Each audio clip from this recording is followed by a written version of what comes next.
Welcome to the series Critical Thinking Skills in Science. This is Chapter 4, Building Our Own Philosophy. Actually, my own philosophy.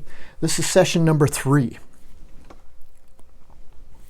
Again, we start with the parameters of what justifies our building, or my building of my own worldview, my own philosophy.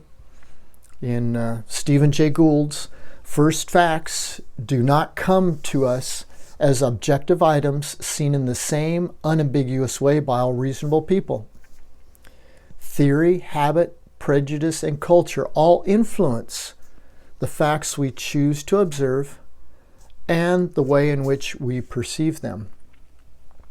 Again, that's the world. It's the same world that we all see, but we see it differently. And that's through the glasses that represent the 4 factors of Stephen Jay Gould.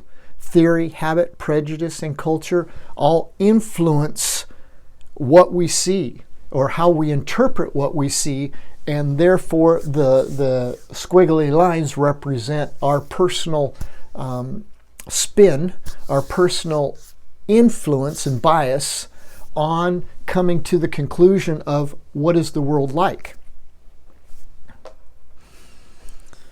Again, we have the house, and we can see the progress of it, of where we're going with it. We started with the 0 point, which is the culture. Then we went to the epistemology, which has to do with knowledge. And what is our source, or what is my source of reliable knowledge? And I said I am choosing an external authority.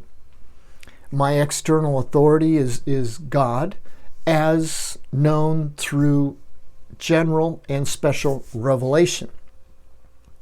Our next step, going up the side of philosophy of the house, is metaphysics. Metaphysics has to do with the basic beliefs of the house. And it also is related to what Stephen Jay Gould called his prejudice, or the theory, habit, prejudice, and culture. Prejudice is the line straight across from metaphysics and has to do with our basic beliefs. So that's what we're going to be putting together, or starting to put together in this session, is metaphysics. Metaphysics corresponds to Weltbild, which would be the Welt system. And Weltbild is the picture, the world picture, and it corresponds to Stephen Jay Gould's prejudice. And why is that? Because establishing the rules establishes my basic beliefs for what is real. And that's what metaphysics is about, is establishing what exists, what really exists in your parameter of thinking, in your worldview, your philosophy, what is real. There's 3 branches to metaphysics. And the first one is theology. Does God exist? Where? Can we know him? Can I know him? And how? And so these are questions that you would answer in the formation of your own set of metaphysics, of theology. Number 2, ontology. What is real? There are currents of philosophy that would be represented in idealism, and that is that reality exists in the mind of the knower. And so it's like there is not, that is where reality begins, is in the mind. So there may not be corresponding exactly a physical reality external to the mind. And so what is real, to me, reality is outside the mind, and it really does exist, because that's based on what the scriptures say in Genesis 1:1. In the beginning, God created the heavens and the earth. So there is, and the Hebrews believed it, there is a reality outside of the mind. So that is the reality, ontology. And number 3 is universal science. the first causes. What were the first causes? So that is what you define, I define through my metaphysics. So what are my metaphysics? Well, my theology would be that God does exist, though he is spirit. And that's what we will see in other sessions, is that since God is spirit, he does not have an image that we can make of him, nor can we subject him to empirical testing. And that is why if science demands that for something to be real and something to exist, it has to be subject to empirical testing, then my God does not fit that criteria. So the question would be, is empirical testing able to define the totality of what is real? Or does empirical testing only reveal what man can see? And yet man, even compared to other creatures, is very limited in his ability to observe and his ability to see something because of the frequency of light. So in my theology, God does exist, though he is spirit. So he can't be proven to exist through empirical methods, nor through a reason. It's through Scripture. My God is transcendent, yet immanent. And what does that mean? That God is not a part of the system. He is outside the system, transcendent to the system. So he is outside the system. Even though the system is open, God is outside the system. But he is also immanent. What does that mean? He is within the system.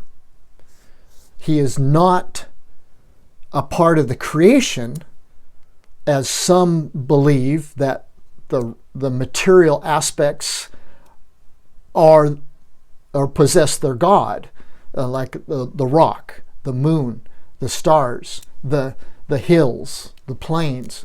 Is that no? My God is transcendent, yet he is immanent. He is here. He is he knowable? Yes, because he's immanent. How?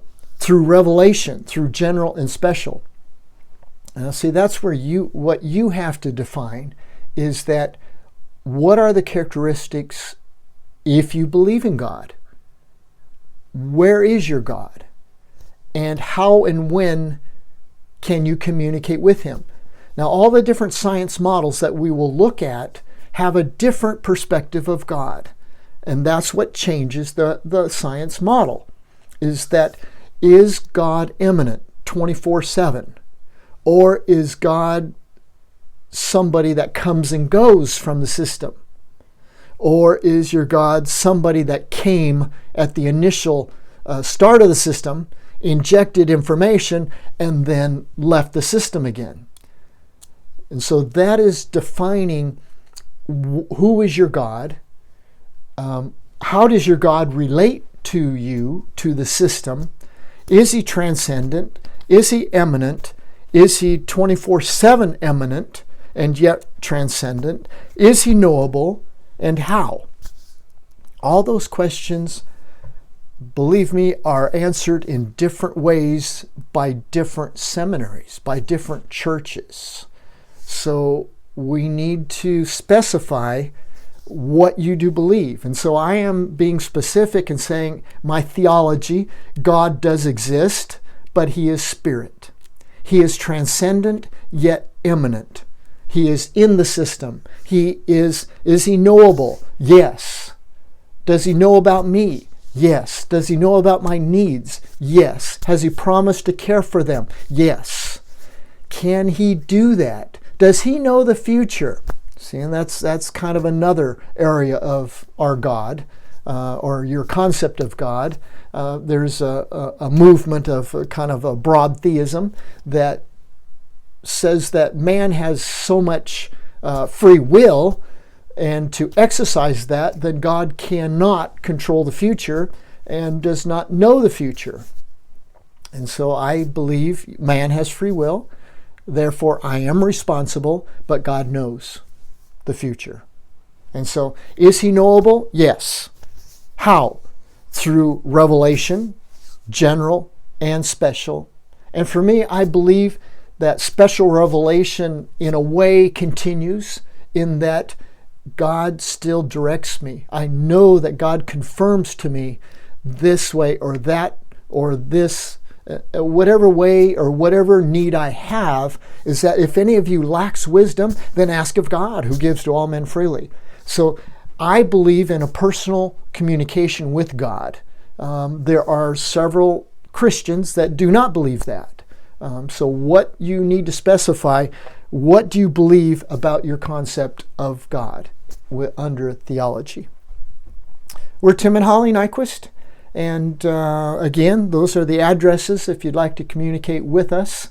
But we're in chapter 4 on a series of critical thinking skills in science, and we're building my own philosophy, worldview, and hopefully you're following along and making your personal choices and decisions along the way, so that when we get to the end of it, that you have made your choices and you will have your own system in place and ready to produce whatever models are needed at that point.